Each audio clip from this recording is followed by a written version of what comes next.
साल 2020 के अंतिम महीने यानी नवंबर 28 से देश में एक बड़ा आंदोलन चल रहा है जिसका नाम है किसान आंदोलन। दिल्ली के 3 बॉर्डर सिंघू, गाजीपुर और टिकरी पे किसान जमा है। 3 कृषि बिल के खिलाफ वो आंदोलन कर रहे हैं। लेकिन अब इसी किसान आंदोलन पे एक बड़ा आरोप भी लग रहा है। आरोप यह है कि किसान आंदोलन के कारण ही अब गांव में कोरोना का संक्रमण फैल रहा है। कई ऐसे लोग गांव में संक्रमित पाए जा रहे हैं जो कि इस किसान आंदोलन में हिस्सा लेने दिल्ली आए थे।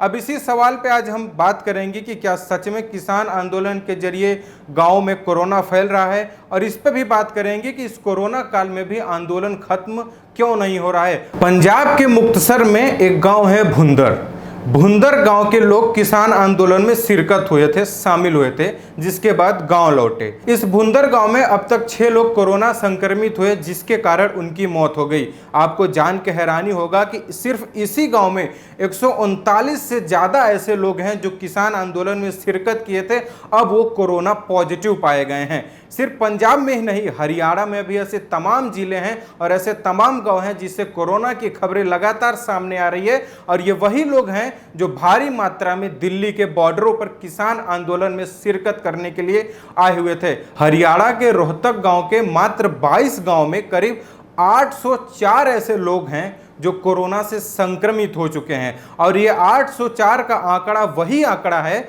जो लोग किसान आंदोलन के बाद गांव में वापस लौट के आए हैं। आपको बता दें कि 10 गांव में करीब 239 से ज्यादा लोग कोरोना से संक्रमित हो गए हैं।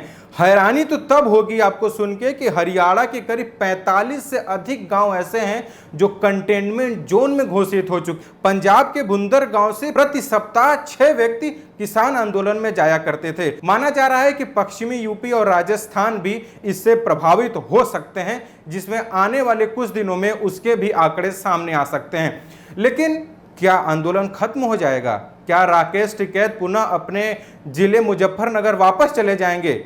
कोरोना से जिस तरह से किसान आंदोलन के जरिए कोरोना गांव में फैल रहा है, ये चिंता का विषय है। और राकेश टिकैत इस समय यह कह रहे हैं कि सरकार कान खोल के सुन ले, किसान आंदोलन जारी रहेगा। अब सवाल यह उठता है कि जिस समय देश में 2 लाख, 3 लाख, 4 लाख रोज कोरोना के नए मामले आ रहे हैं, उस समय ये किसान नेता क्या कर रहे हैं या किसान आंदोलन में चल क्या रहा है, अब हम आपको इस बात को जानकारी देते हैं। 2 मई, 6 मई, 8 मई, 12 मई, 16 मई, 5 अप्रैल, ये कुछ ऐसी तारीख हैं जिस पे किसान नेताओं की रैलियां हुई है।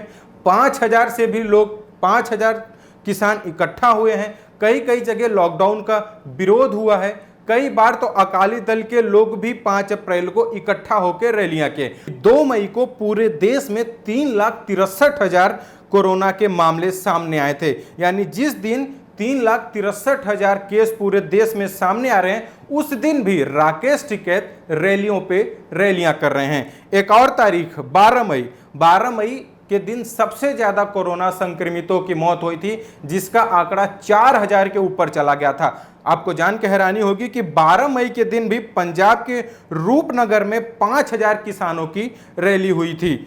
8 मई को जब देश में हर राज्यों में लगातार लॉकडाउन लगाया जा रहा है, उस दिन 8 मई को लॉकडाउन के खिलाफ किसानों ने पंजाब में प्रदर्शन किया था कि लॉकडाउन क्यों लगाया जा रहा है। अब सबसे बड़ा सवाल यह उठता है कि क्या यह किसान नेता जो हैं वो कोरोना का मजाक बना रहे हैं? किसान नेताओं के कर्ता धर्ता हैं राकेश टिकैत का बयान दिया था कि बिल्कुल डरो नहीं। वो किसान नेताओं को संबोधित करते हुए कह रहे थे, बिल्कुल डरो नहीं, ये सरकार की एक चाल है, देश में कहीं कोरोना नहीं है, सरकार ये भ्रम फैला रही है ताकि आंदोलन टूट जाए, हम वापस चले जाएं, हम अपने हक के लिए लड़ न सके। ये किसान आंदोलन का, ये राकेश टिकैत का उस समय का वक्तव्य था जिस समय दूसरी वेव भारत में प्रवेश कर रही थी। तो सबसे पहले हम आपको बताते कि इसमें कोई संदेह नहीं है कि किसान आंदोलन अब पूरी तरह से राजनीति में तब्दील हो चुका है। इसके कई उदाहरण आपको जनवरी फरवरी के महीने में देखने को मिल गए थे, जब अरविंद केजरीवाल, संजय राउत